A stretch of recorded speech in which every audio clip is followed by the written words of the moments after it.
Muito bem, eu vou abrir para perguntas. Felipe Yang, Otávio já me segredou que queria falar também, se abusou da proximidade aqui da Sônia. Então vamos começar com esses três, depois a gente vai abrindo mais. Eu peço ajuda para você levar o microfone às pessoas. Felipe Yang, aqui o primeiro, depois o Otávio. Obrigado.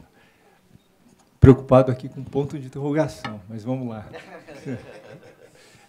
Eu coordeno um instituto que tem uma preocupação com relação à expressão territorial espacial da pobreza, né, entre outras coisas que a gente faz.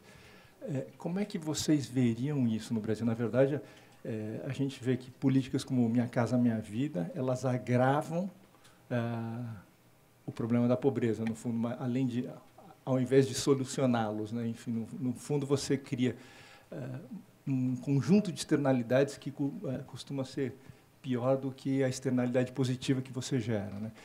E se haveria, eventualmente, uma maneira de pensar distribuição, alocação espacial do trabalho nas cidades, de forma a mitigar a desigualdade social e melhorar a produtividade do trabalho. Vamos recolher três perguntas, Otávio. Bem. Mas acho que para a gente ganhar a economia foi um compromisso de escala. Tá bom. Otávio de Barros, elogiar, show, excelente palestra, PB, eu sou fã de carteirinha há décadas. Eu tenho acompanhado bastante esse debate sobre os impactos dessa revolução digital, cognitiva, no mundo do trabalho, que é devastador, quer dizer, em todo o mundo, né? No Brasil, isso, em algum grau, vai aparecer de uma maneira mais evidente. Esse problema da inclusão nesse mundo do trabalho vai se agravar, ainda mais com essa revolução. A minha pergunta se inspira um pouco numa reflexão de um amigo meu, que é o grande cientista político e grande pensador Jacques Attali, que ele diz o seguinte: olha, a renda mínima de cidadania, a renda universal, talvez venha a ser inelutável, vai ser necessária. Só que o olhar dele certamente é dos países maduros, tá? Só que é uma solução que ele chama de preguiçosa. Preguiçosa no sentido de que não favorece a inclusão social. Quer dizer, é como se a sociedade chegasse para esse segmento social dizendo: olha, vocês vão ter aí a renda mínima, vão ter comida, casa, tal, mas fiquem aí nos seus guetos, não se integrem, não são... Então, ele trata essa questão da renda mínima universal como uma solução que talvez venha a ser inevitável, mas as políticas públicas vão ter que encontrar fórmulas de inclusão, porque isso pode gerar problemas sociais ainda mais graves. Muitos guetos se formando a partir dessa... Então, eu estou trazendo essa questão do mundo do trabalho à luz da revolução digital e cognitiva, né? E o papel da renda mínima de cidadania, o Suplicy que cunhou dessa maneira aqui no Brasil, mas a renda universal básica, com uma solução que talvez não seja a ideal. Muito bom. Sônia, última da primeira rodada.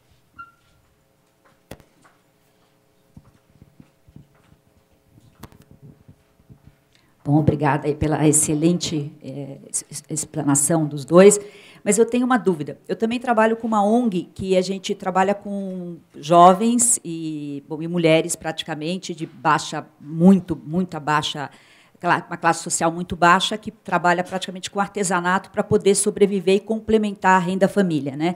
Então, quando a gente fala em 5% da população, que é realmente a população mais pobre, e a gente pensa que 45% do Nordeste vive até meio salário mínimo, 50% da população do Maranhão, tudo bem, o Maranhão não é um país mais populoso o estado mais populoso do Brasil, mas 50% vive de Bolsa Família.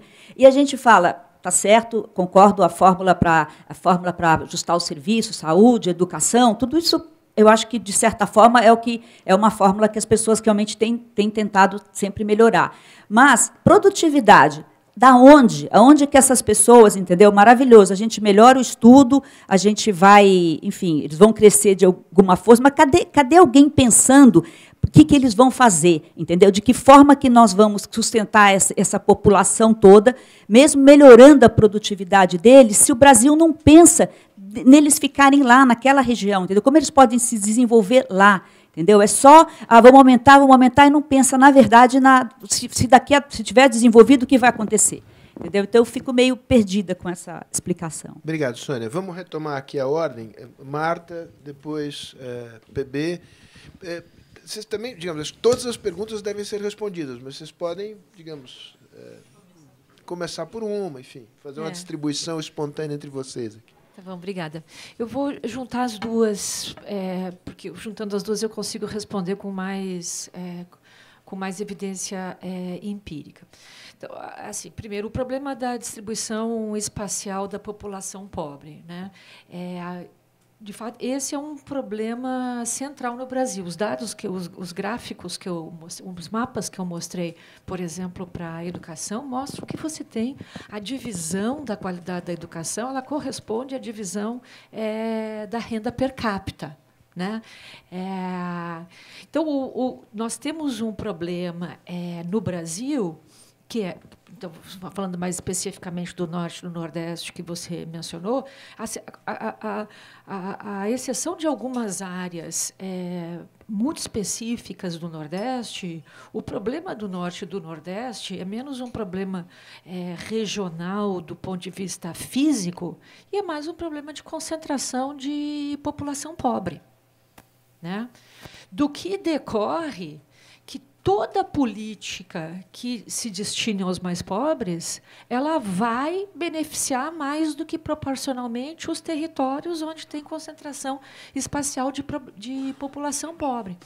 E eu entendo que uma parte da aversão ao Nordeste tem a ver com a aversão à redistribuição que se tornou muito transparente ou menos obscura. Caiu o véu de ignorância, para usar uma expressão, Carol Rosan Vallon, que é um pensador francês.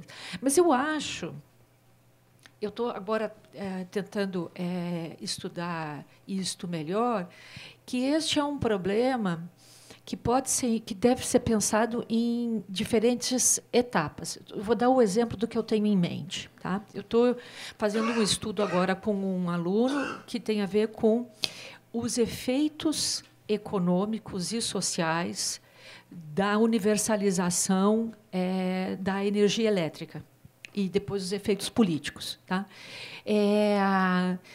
Então, os municípios que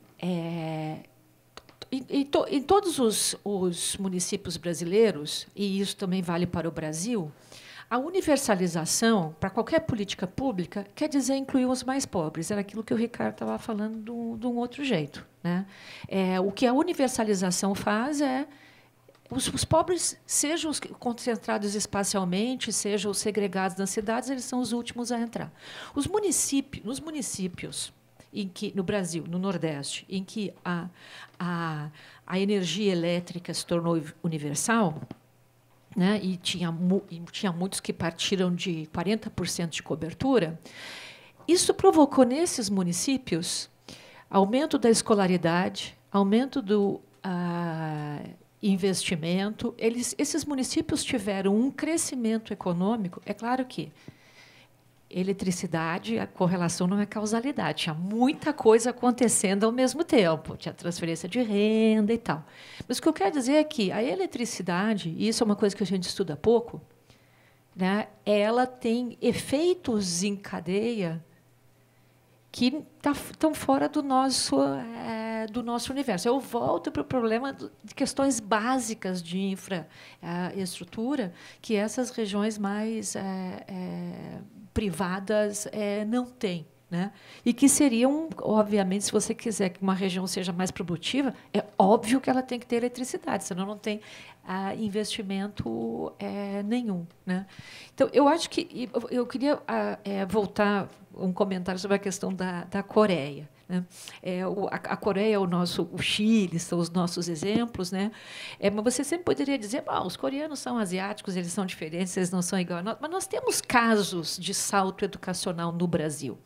Nós estávamos comentando antes num cantinho ali que a gente estava conversando. O estado do Espírito Santo, há 10 anos atrás, era o Rio de Janeiro hoje. Hoje, o estado do Espírito Santo é o estado que mais melhorou o seu desempenho educacional e é o segundo colocado depois do Ceará. O que nós sabemos sobre o que foi feito no Espírito Santo?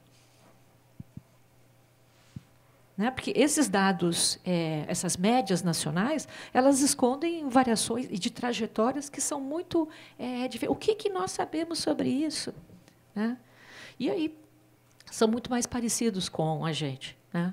Bom, sobre a questão da renda básica, o problema da renda básica, eu estou olhando como cientista política, é a possibilidade de aprovação de uma medida desse tipo. No Brasil, o Bolsa Família está sob júdice para o eleitorado. Isso eu estou vendo nos surveys que nós estamos fazendo. E não é o problema, o trade-off não é que a pessoa é contra o combate à desigualdade, é um outro problema, que também está associado ao problema das cotas, que tem a ver com a ética do trabalho. Quer dizer, mesmo as pessoas que são favoráveis a que você tenha alguma política para os mais pobres, a preocupação delas não é um problema de ajuda aos mais pobres, é o quanto isso fere o princípio da ética do trabalho, que é um problema no mundo. Mas as pessoas não enxergam que não há trabalho. Elas enxergam que elas estão lutando no dia a dia, que elas estão lutando para vencer o dia, e o outro recebe, volto a dizer, é o problema político das soluções prioritaristas. Nesse sentido, a renda básica é uma boa solução. Mas eu não tenho certeza se ela seria aprovada no Brasil. Imagine. Oi. Bom, obrigado aí pelas perguntas. Começando aqui pela questão espacial, que eu acho que é o que eu sei responder menos dessas 3 questões. Eu diria o seguinte: primeiro, por exemplo, Minha Casa Minha Vida é um programa que merece uma análise bem detalhada, porque ele parece um desastre completo, então a gente tem que entender por quê. Mas, por outro lado, você tem programas que foram um sucesso absoluto. Então, por exemplo, o Luz para Todos, ele, assim, hoje, vamos dizer, a porcentagem de pobres que não têm acesso à eletricidade é mínima em qualquer lugar do Brasil. Ele é um programa que realmente, sei lá, tirou a porcentagem dos 5%, 10% mais pobres que não tinham acesso à luz de 50% para 0,5%. É um negócio avassalador. O Água para Todos, com 1 milhão de cisternas no Nordeste, é outra coisa também que teve um impacto gigantesco. Então, acho que a gente tem coisas que a gente fez que são programas muito eficazes. A questão da espacialidade da pobreza, no Brasil, eu sempre fico preocupado, e às vezes eu acho que o Brasil é um pouco... talvez a Índia seja mais complicada ainda do que o Brasil. Mas o Brasil, ele consegue, quer dizer, o surpreendente do Brasil, ainda mais o Rio de Janeiro, é um lugar que você consegue discriminar o teu vizinho. Você consegue ter um restaurante caro, onde as pessoas vão almoçar, que tem gente na porta pedindo comida e com fome. Então, o Brasil, ele conseguiu gerar uma sociedade onde as pessoas se misturam, mas não se misturam, né? Eu acho que a Índia é mais impressionante isso ainda, onde os pobres estão totalmente misturados, tem um rico ali e ninguém sabe exatamente, aquele cara é estupidamente rico e vive totalmente misturado historicamente com a população. Então, eu sempre vejo o exemplo do Rio de Janeiro, com o Vidigal e a Rocinha, com um amontoado de pobres que não podia estar nos lugares mais ricos do Rio de Janeiro e mais bem localizados do Rio de Janeiro.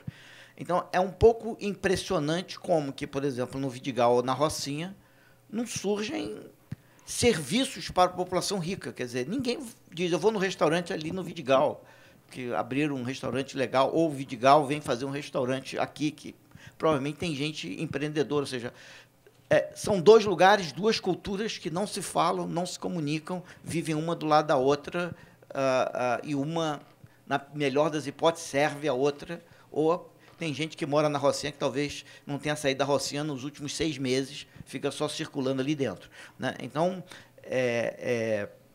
a gente pode pensar em programas tipo, por que o centro de São Paulo né? Por que não trazer os pobres para morar no centro de São Paulo, que está todo abandonado? Acho que é uma política pública bem interessante saber por que isso não acontece. E a mesma coisa o centro do Rio de Janeiro. Mas eu fico em dúvida se misturar pobres com ricos no Brasil é meio que a solução, porque eu acho que a gente descobriu uma maneira de misturar pobres com ricos na mesma panela e o rico fica rico e o pobre fica pobre, apesar de estar misturado, entendeu? Outros países, então, eu acho que tem algo mais do que a segregação espacial explicando. Sobre a questão das transferências de renda, renda mínima, quer dizer, primeiro, acho que qualquer transferência de renda tem que ser focalizada, porque, caso contrário, você vai transferir dinheiro para um monte de gente, depois ter que pegar todo o dinheiro de volta pelo imposto. Não parece... o cadastro único mostrou que é perfeitamente possível você identificar os pobres e não gera estigma nenhum. Então, eu acho que você tem que fazer focalizado. Agora, eu não acho que seja um instrumento preguiçoso. Ele simplesmente é o ponto de partida. Quando existe um desastre natural em algum lugar, a primeira coisa que chega vamos dizer, aquelas pessoas que vão dar o abrigo, dar comida e etc., enquanto que aquela sociedade está se reinventando. Então, eu acho que a transferência de renda tem que ser entendida não como uma política preguiçosa, mas a primeira política que tem que aparecer. Sem você aliviar a pobreza das pessoas, as pessoas não vão trabalhar, não vão conseguir ter uma inserção produtiva minimamente razoável, ela nem tem dinheiro para comprar roupa, nem para transporte, nem para comida, etc. Então, o alívio da pobreza que vem com a transferência de renda é um primeiro passo, mas não pode ser pensado nunca e jamais como último passo. Você precisa da inclusão produtiva para ter uma real combate à pobreza. Em termos, por exemplo, de como, de fato, tirar tanta gente da pobreza no interior do Brasil, sem tirar eles de lá, eu acho que, na verdade, a gente já inventou a solução para isso. Piauí, por exemplo, a renda dos 10%, 15% mais pobres cresce 10%, 12% per capita por ano. Tá certo? E cresce graças a uma série de arranjos produtivos que eles inventaram. Por exemplo, a cadeia do mel foi que eles fizeram uma tremenda cooperativa. Falaram, a gente tem sol, tem abelha, elas produzem mel, a gente colhe o mel, mas a gente botava o mel numa garrafa lá que ninguém queria comprar, tá certo? Aí o governo do Piauí falou, vamos organizar aqui. Trouxeram grandes designers, pessoas que entendem da produção de mel para aquilo ser produzido de uma maneira que atende todos os padrões higiênicos da face da terra. Hoje, as pessoas colhem mel no Piauí e consomem mel na França ou na Suíça 3 dias depois, tá certo? E vendem isso a um preço muito alto, e com isso a pobreza no Piauí caiu drasticamente. Nos lugares do Brasil onde a pobreza mais declinou no Piauí, graças a coisas desse tipo. E eles se deram o trabalho outro dia, né, teve, eu acho que, uma seca no Piauí, não sei porquê, as abelhas estavam ameaçadas, eles pegaram as abelhas, emprestaram as abelhas para o Maranhão, levaram as abelhas literalmente para o Maranhão e trouxeram as abelhas de volta para o Piauí. O Maranhão, que igualmente pode ter a sua produção, não tem. Mas, por exemplo, o Maranhão, que eu conheço algumas coisas no detalhe, por exemplo, ali perto da fronteira com o Piauí, né, perto perto do Delta, mas perto ali do como é que chama aquele? Faixa ali de areia, Lençóis Maranhenses, perto de Lençóis Maranhenses, depois de Lençóis, tem uma cidade chamada Araioses.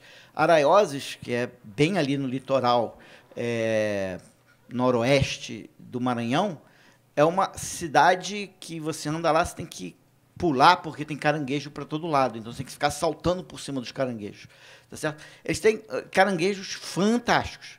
Como é que eles aproveitam o caranguejo deles?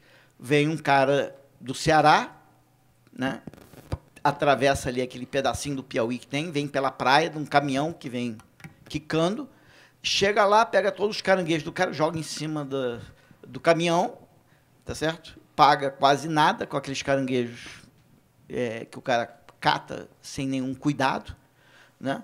E o caminhão vai pulando sem nenhuma estrada, caindo caranguejo para todos os lados e chega lá no Ceará e aí ele faz alguma coisa e vende os caranguejos para os turistas. Todo mundo sabe que aquilo ali daria uma cadeia produtiva de caranguejo fantástica. Se aquilo fosse devidamente cuidado, as patinhas de caranguejo separadas, arrumado, tudo aquilo, se aquilo fosse tudo arrumado, e o cara se minimamente construísse uma estrada para chegar no Ceará, onde tem uma demanda enorme por esse tipo de alimento, você poderia. Então, o Maranhão ele está repleto de cadeias produtivas, porque, no final da história, é um estado que tem água para todo lado, regado por 4 redes. O Maranhão tem água para... Não, o Maranhão tem as cadeias produtivas potencialmente totalmente mapeadas, todo mundo sabe, está escrito, tem documentos desse tamanho, que diz todas as cadeias produtivas do Maranhão, tá certo?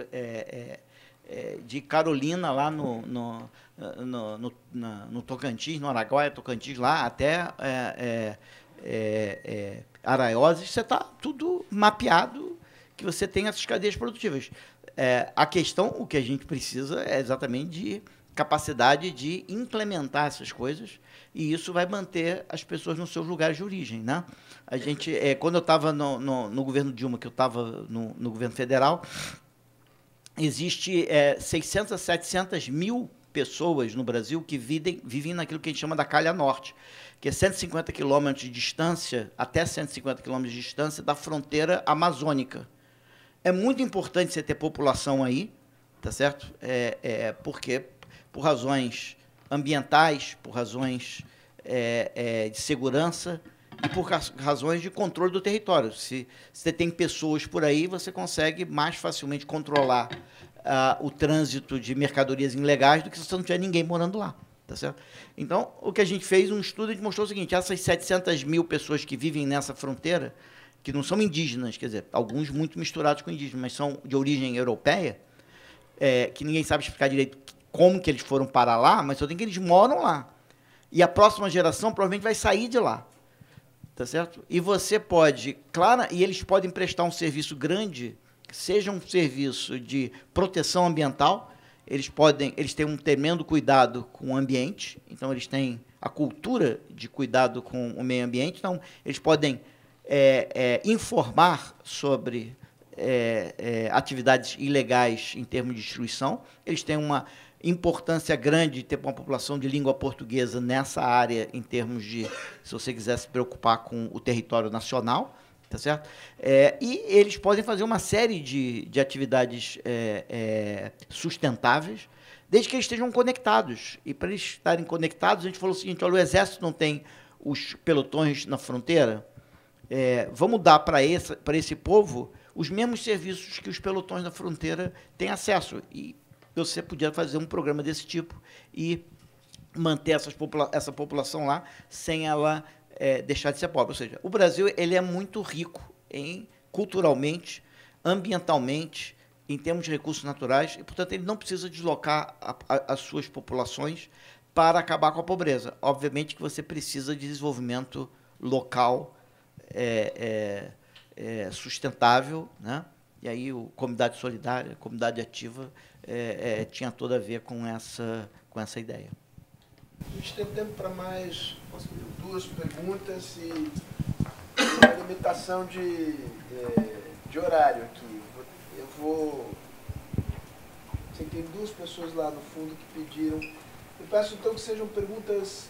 Façam um acordo autônomo entre vocês duas. Uma faz pergunta. Então tem 3... Tempo, você está ocupando o tempo. É um ano de ter que organizar um pouco o jogo, querida Yara.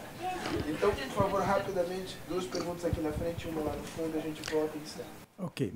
Meu nome é Alex, eu sou apenas um cidadão interessado no que se passa no país, particularmente a gente está à vésperas de eleição. Então, eu vou fazer uma pergunta não acadêmica. Simplificando, eu entendo que a gente vai ter que escolher entre 2 rumos em termos de organização social. Algo mais do lado estatizante e algo mais ligado ao mercado. A minha pergunta para vocês sob essa ótica, mercado versus Estado, como é que isso afeta a questão de redução da pobreza? Tem algum estudo que mostra que um dos caminhos é mais eficaz do que o outro? Muito bom. Eu acho que a minha pergunta...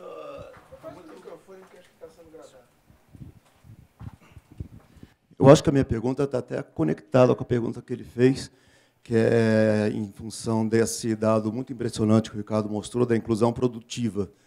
Então, quanto dessa inclusão produtiva se deu por políticas públicas e quanto teria sido em função de uma economia mundial muito favorável, se existe uma forma de mensurar a contribuição de cada um desses aspectos. Muito bom. Uma pergunta lá do fundo.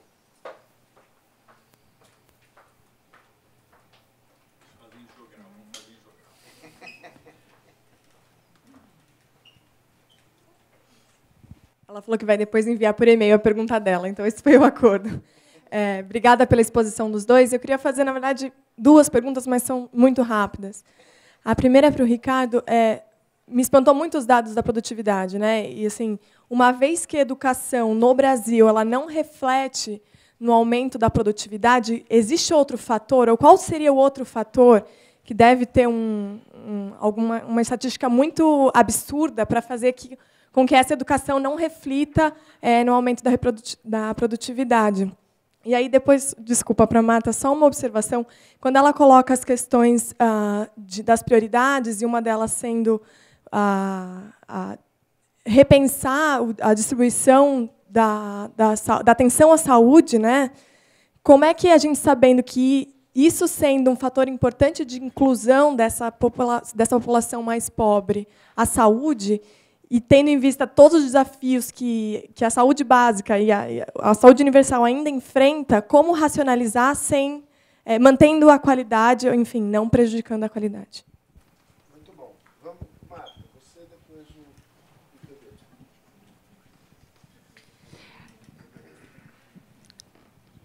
Eu acho que no debate público existe mais, ou no debate entre os partidos, existe mais oposição entre o mercado e o Estado do que a agenda da área social, o debate que existe na área social e as opções que nós temos autorizariam a pensar, né?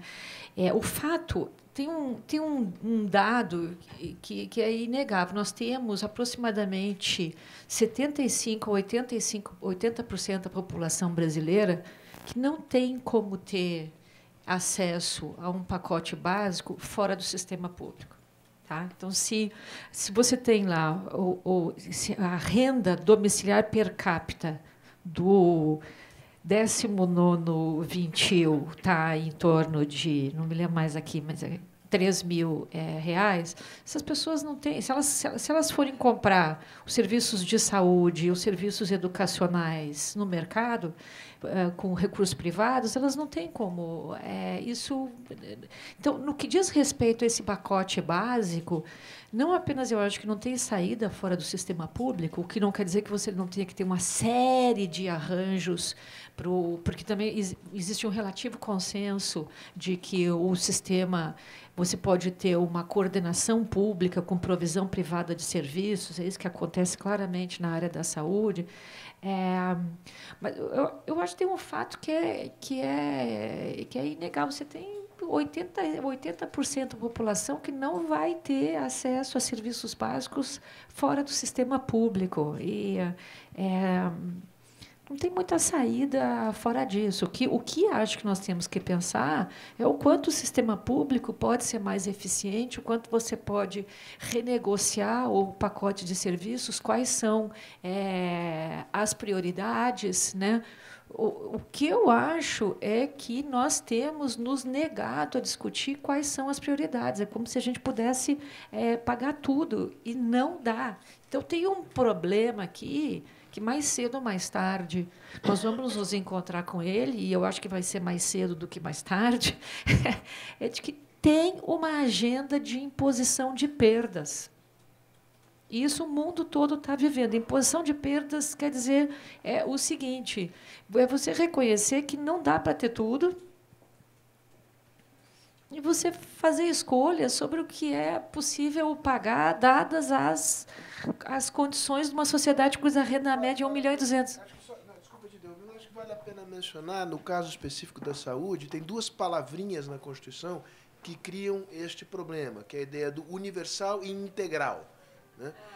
E é o integral, quer dizer, em todos os países, inclusive os mais desenvolvidos, na Inglaterra, no Sistema Nacional de Saúde, que é uma espécie de instituição britânica, não é integral. Não é integral, porque a tecnologia está voando, o custo vai junto, não dá para oferecer PET scan para a população toda de graça. Não tem dinheiro que chegue. Não, então, o que eu acho é que essa discussão sobre quais são as prioridades, né, ela vai começar mais cedo do que tarde, porque vai ter que ser enfrentada essa questão. Mas aí o ponto seguinte é quem terá legitimidade para fazer isso, porque políticas de imposição de perdas são políticas, por definição, impopulares. Né? Então, você precisa de governos que tenham autoridade e legitimidade para enfrentar essas questões. Mas isso é um conflito redistributivo que todas as sociedades, mesmo as democracias modernas, elas estão vivendo esse problema. Quer dizer, a conta é maior do que aquilo que você pode pagar e você tem que ter uma política de imposição de perdas que são impopulares. Né? Então, esse jogo não é só nosso. Né? Talvez o fato é que nós estamos chegando num ponto que não dá mais para empurrar com a barriga. Mas, assim, se a gente olha os outros países do mundo, eles também empurram com a barriga. Não tem nenhuma peculiaridade brasileira em levar essa decisão até o limite do intolerável. Né? Mas eu acho que, para além do debate público, que é natural, cada um mobiliza suas bases eleitorais, há muito mais convergência no que diz respeito a essas questões do que o debate entre formuladores de políticas, do que o debate público autoriza a concluir. Não, bem rápido. Sobre a questão da relação entre educação e produtividade no Brasil, eu acho que ninguém sabe a resposta. Tá? Então, acho que a gente tem que estudar com cuidado, mas eu acho que a gente não entendeu ainda. Mas eu acho que é uma questão fundamental do Brasil que a gente tem que entender. Se são os empresários que não estão usando bem a educação, ou se é a educação que não é direcionada para o trabalho, as duas coisas, em que medida, mas, dado que a educação é um instrumento tão importante, eu acho que a gente tem que desvendar isso. Sobre se o sucesso brasileiro é política pública ou um cenário confortável, quer dizer, a resposta simples é a seguinte: tem que ser as duas coisas. Quer dizer, se você não tiver um cenário confortável, fica muito mais difícil você fazer os recursos chegarem no mais pobres. Se você tiver um cenário confortável e não tiver umas políticas públicas que cheguem no mais pobres, você tem a década de 70 inteira que teve... O Brasil cresceu loucamente e não conseguiu reduzir a pobreza. Então, eu acho que a política pública no Brasil foi importante, e eu acho que o exemplo maior é você pegar o que aconteceu com estados tipo Piauí ou Ceará e comparar com o que aconteceu com Alagoas e Maranhão, onde a pobreza reduziu muito mais rápido, porque souberam aproveitar as políticas públicas existentes de uma maneira muito mais eficaz do que outros que não usaram a política pública. Se tivesse sido independente da política pública, a pobreza tinha caído igualmente em todos os lugares do Brasil. Né? A tua questão, eu acho que ela é fundamental, Estado ou mercado, né? Ela é um pouco intrincada. A primeira coisa é que tem que ter uma diferença entre o que é estatal e o que é público. Tá certo? Então, estatizar não parece ter vantagem nenhuma.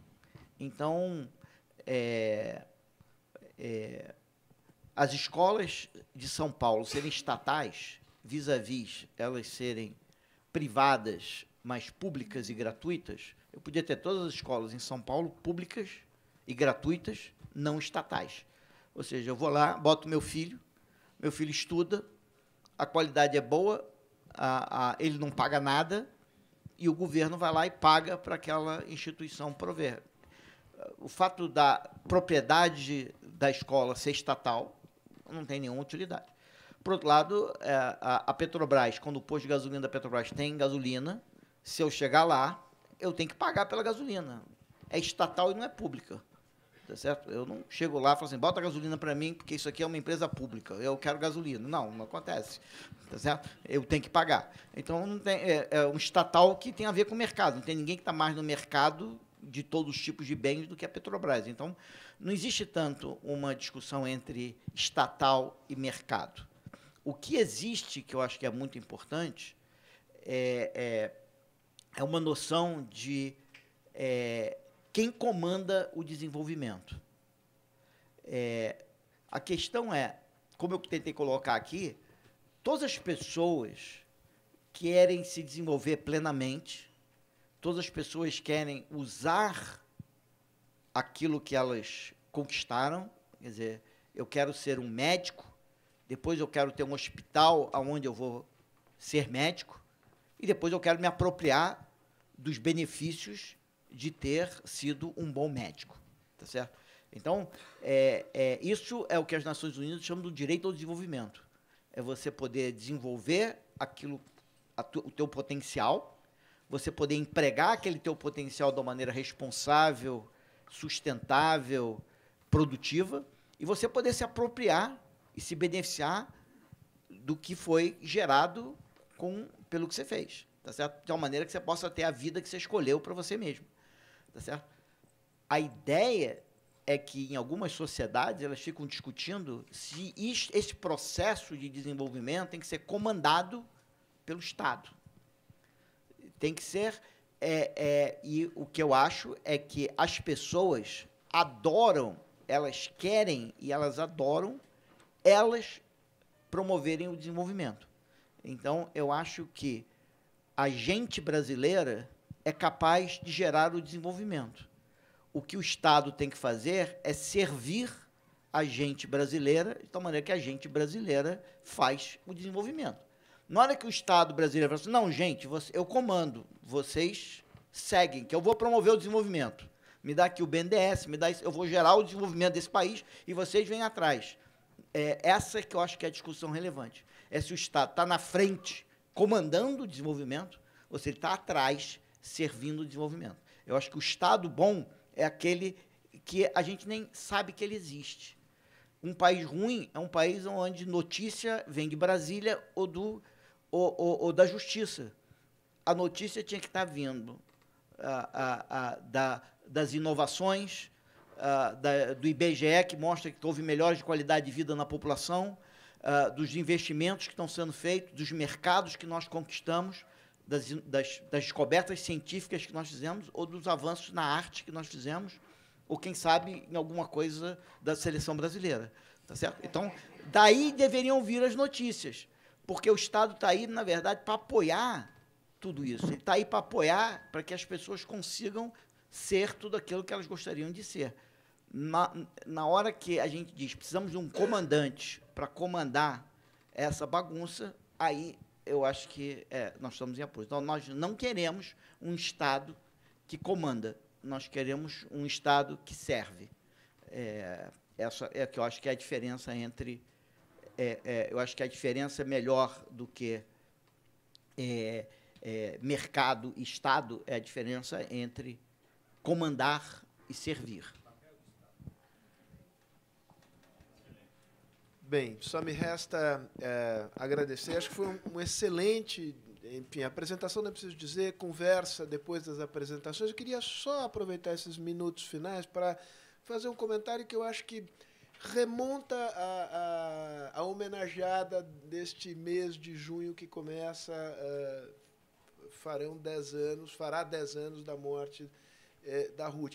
Eu acho que a preocupação que ela tinha sobre a qualidade das relações entre sociedade civil e governo, e dentro da sociedade civil, acho que abre uma chave interessante para a gente pensar alguns desafios com os quais o Brasil se defronta. A pergunta de por que educação maior não se traduz em maior produtividade, se a gente desagregar esse dado nacional por estado, talvez a gente tenha algumas dicas interessantes. Eu presumo, pelo pouco que conheço do tema e pelo que eu ouvi, Santa Catarina destoa da média nacional desse ponto de vista. Há ali uma relação entre sistema educacional, formação de mão de obra, relação dos governos com as empresas, ou seja, há um tecido social de outra qualidade que foi sendo cultivado ao longo do tempo, que produz resultados diferentes. O fato de que haja desempenho diferente entre determinados estados aponta para realidades sociais diferentes e para o fato de que qualidade de governo faz diferença. Não é toda a diferença, mas não é à toa. Por exemplo, Ceará tem uma mudança no padrão de governança do Ceará que começa nos anos 80, com Tasso Gereissati, e que avança por sucessivas administrações, inclusive entre variados partidos, não é uma questão partidária. Então, só queria chamar a atenção para esses dois fatos. Eu acho que muitas das respostas a perguntas difíceis que a gente se fez aqui, elas vão se encontrar na qualidade da relação das sociedades civis com os governos, e acho que olhar o micro, ou mais a realidade regional, estadual, usar a diversidade brasileira dos estados como laboratório, pode ser muito rico para encontrar respostas para as perguntas que foram aqui lançadas. Então, dito isso, mais uma vez, muito obrigado. Esse é o primeiro de uma série de encontros que nós vamos promover e esperamos contar com a presença de vocês.